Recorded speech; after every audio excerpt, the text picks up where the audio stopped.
Bismillahirrahmanirrahim. Assalamualaikum tuan-tuan. Pada YouTube video kali ini saya ingin membawa kita merenung tentang isu YB Sanusi, Menteri Besar Kedah, telah didakwa kerana menghina Sultan Selangor. Jadi, beliau berkata bahawa kebebasan berucap di Malaysia sudah tiada lagi. Jadi betulkah begitu? Baik, kita akan sama-sama mendengar sedikit daripada penjelasan yang saya akan ulas pada hari ini, insya-Allah. Baik, sebelum tu saya ingin menyatakan bahawa isu ini timbul kerana di dalam satu ceramah Sanusi sebagai calon pilihan raya negeri di Kedah telah pun membuat suatu insinuasi ataupun satu semacam perli di mana dikatakan bahawa Sultan Kedah pandai memilih menteri besar, maknanya dia lah, dan tidaklah akan memilih orang yang coknya macam menteri besar Selangor, iaitu YB Amiruddin. Jadi sudahlah dia menghina orang dengan perkataan coknya, tetapi di dalam sebutan itu telah ditafsirkan bahawa siapa yang melantik Amiruddin, iaitu Sultan Selangor, adalah mungkin tidaklah berapa pandai mungkin. Jadi begitulah bunyinya yang dianggap bahawa ia menghina Sultan. Jadi walaupun Sanusi telah minta maaf, tetapi masih didakwa kerana perkara itu dikatakan bahawa sesuatu yang disengajakan. Tetapi sebenarnya kita pun tahu gaya-gaya atau style Sanusi itu memang kasar dan banyak kalinya celupa. Jadi di sini saya ingin menyatakan apakah dia kebebasan berucap ataupun freedom of expression ataupun freedom of speech.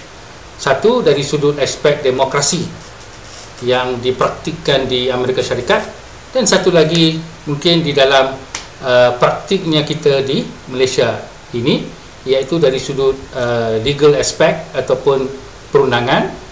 Tapi saya lebih suka menyentuh dari sudut adab Islam, dan hari ini saya akan cuba menyatakan kepada ahli-ahli yang daripada PAS ni, seperti ahli politik yang macam tadi menghina Sultan, dan juga ada juga ahli politik di dalam PAS yang mengatakan bahawa manusia yang bukan Islam ni kebanyakannya seperti binatang yang tidak bermaruah. Dan ada juga kita dengar YB Sanusi sendiri yang menyifatkan sebagai orang India ni banyakkannya minum toddy. Jadi dia what we call generalize ataupun membuat satu kesimpulan menyeluruh terhadap sesuatu masyarakat. Ini adalah sesuatu yang menjadi hina kepada kaum ataupun seseorang. Jadi di dalam demokrasi praktis di Amerika Syarikat, kita memang bebas berucap ataupun freedom of speech itu digalakkan dan diperkuatkan. Jadi di dalam praktis di sana, dia tidak ada apabila kita nak mempermainkan ataupun memperolok-olokkan dari sudut mengata ataupun boleh dikatakan menghina lah presiden atau calon dan sebagainya. Tetapi kita tidak boleh berbohong ataupun kita tidak boleh mengugut secara untuk mengancam nyawa ataupun mengancam untuk membuat serangan kepada badan dan sebagainya. Jadi itu memang tidak dibolehkan. Jadi itulah batasan demokrasi di barat. Jadi di sini di Malaysia, demokrasi itu iaitu freedom of expression, dia dijaga oleh Sedition Act.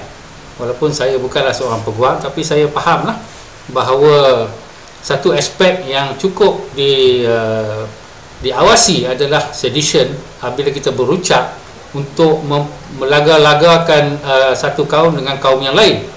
Saya dapat banyak juga yang telah berlaku, dan ini walaupun berlaku, ada yang diambil tindakan, ada yang tak diambil tindakan, dan juga ada berlakunya situasi, contohnya menghina nama, contohnya Teresa Koch mengatakan dia adalah wanita yang seorangnya ada Koch, contohnya begitu, itu pun bagi saya adalah penghinaan. Itu disebutkan dalam parlimen. Mungkin dalam parlimen dia tak diambil tindakan. Di luar ada juga kita dengar ramai pemimpin Melayu ni yang fikir bahawa mereka boleh mempermain-mainkan nama-nama seperti ada pemimpin UMNO dulu yang berkata bahawa rakyat tu adalah beruk-beruk, yang mana yang buat demonstrasi dan sebagainya. Dan ada juga yang berkata bahawa orang-orang satu kaum ini diibaratkan sebagai orang yang semua mudah dirasuah dan juga macam-macam lagi. Jadi di sini dalam praktis kita kebanyakannya penghinaan sedemikian tidaklah diambil tindakan. Tetapi apabila ia menyentuh tentang raja-raja atau sultan, maka ia menjadi sesuatu yang serius dan diambil tindakan. Jadi inilah yang terjadi pada Sanusi. Jadi saya pada YouTube video kali ini, saya ingin membawa kepada adab freedom of speech dari sudut Islam. Sebab yang berkata ni kebanyakannya orang-orang yang dikatakan kononnya politik dia adalah politik Islam. Jadi saya nak tuan-tuan membuat hukuman ataupun membuat penghakiman sendiri sama ada apa yang disebutkan oleh ahli politik ini sama atau tidak kepada nilai-nilai Islam. Jadi saya akan membaca daripada buku Bimbingan Mukminin ni, iaitu ringkasan daripada buku Imam Ghazali, Ihya Ulumuddin, di dalam bab apa yang dikatakan bab kitab bencana lisan. Jadi salah satu favorite chapter yang saya suka baca adalah di dalam bencana lisan. Jadi bencana lisan ni yang digariskan oleh Imam Ghazali ada 20. Tetapi sebelum saya bincangkan salah satu daripada bencana lisan itu, saya akan membacakan mukadimah tentang bahayanya lisan. Jadi biar saya baca daripada Imam Ghazali sendiri, bukan daripada saya, ya. Jadi dalam satu hadis Nabi SAW telah bersabda, tiada akan lurus keimanan seorang hamba sehingga lurus pula hatinya, dan tiada akan lurus hatinya sehingga lurus pula lidahnya, dan seseorang hamba tidak akan memasuki syurga selagi tetangganya belum aman dari kejahatannya. Jadi dikatakan di sini lidah, dan dikatakan di sini tetangganya, jirannya, komunitinya, tak pula disebut orang Islam. Jadi saya rasa ini adalah umum. Berkata Muaz bin Jabal kepada Rasulullah SAW, apakah kita akan dihisap juga atas apa yang kita katakan, wahai Rasulullah? Rasulullah menjawab, wahai Muaz, tidakkah engkau ketahui bahawa manusia itu akan ditelungkupkan menerusi hidung-hidung mereka disebabkan hasil tuaian lidah mereka. Jadi tuan-tuan, inilah kehebatan Islam. Islam itu memberi kita kebebasan, menjamin kebebasan kita berucap untuk menentang pimpinan yang zalim dan sebagainya. Tetapi dia ada adab. Jadi ini yang berbeza daripada yang di barat tu. Barat tu dia tak ada adab pun tak apa. Itu kita jangan buat penghakiman lah. Itu dia punya pasal lah. Tapi yang kita punya pasal ni adalah agama kita sendiri. Kalau kita pergi menyokong pemimpin yang tak jaga lidah dia, tak jaga adab dia, maka kita pun tumpang sekaki lah. Ini yang saya faham. Mungkin saya tak betul, sebab saya bukan ahli daripada parti agama. Jadi tuan-tuan pergi baca sendirilah kalau tak percaya dengan saya. Jadi satu lagi dikatakan Rasulullah juga bersabda, barang siapa yang memelihara lidahnya, Allah akan menutup kecelaannya. Barang siapa yang menahan kemarahannya, Allah akan melindunginya dari siksanya. Dan barang siapa yang menyatakan keuzurannya kepada Allah, Allah akan menerima uzurnya. Jadi ada yang akhir sekali saya nak sebut di sini adalah barang siapa, Rasulullah bersabda lagi, barang siapa beriman pada Allah dan hari akhirat, maka berkatalah yang baik ataupun berdiam saja. Jadi ini adalah mukadimah kepada bab bencana lisan tadi, dan saya akan sambung untuk membaca bencana ketujuh, berkata kotor, memaki dan lidah yang cabul. Saya rasa Sanusi dia tahulah, dan juga orang-orang PAS, terutama pemimpinnya, faham tentang apa yang dimaksudkan lidah yang cabul, sebab mereka kononnya parti Islam. Baik,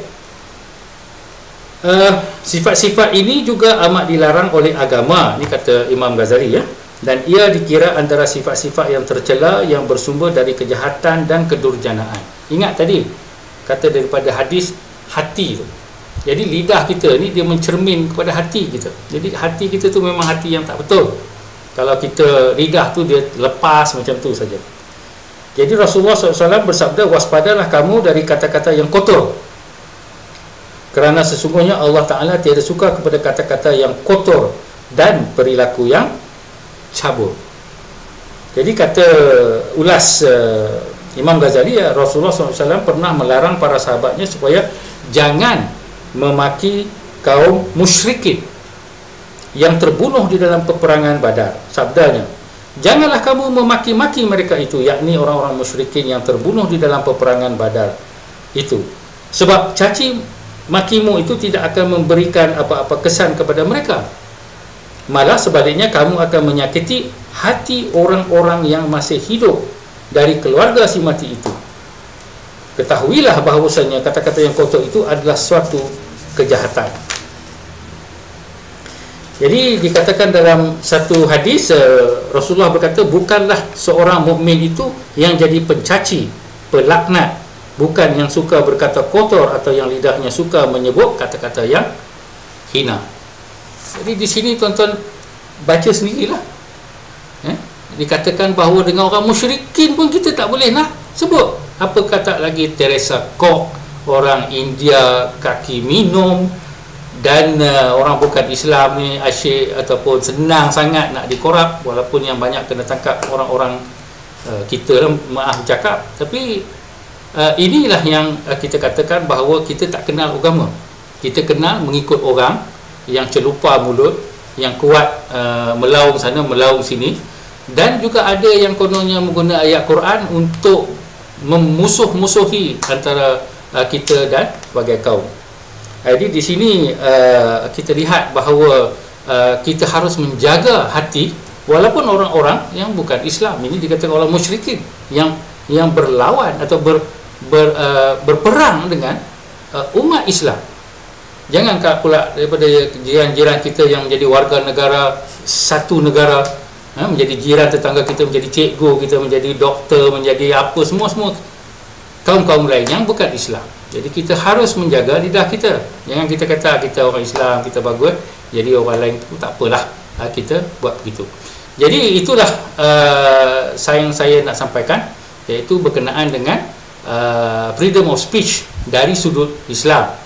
Jadi tuan-tuan kalau nak mengikut parti yang mengatakan diri dia Islam, tuan-tuan kena faham apa dia nilai Islam. Jangan ikut cakap mereka sahaja, sebab itu akan membawa dosa, kalau tidak juga membawa kesalahan di dalam perundangan. Itu saja, sekian. Assalamualaikum warahmatullahi wabarakatuh.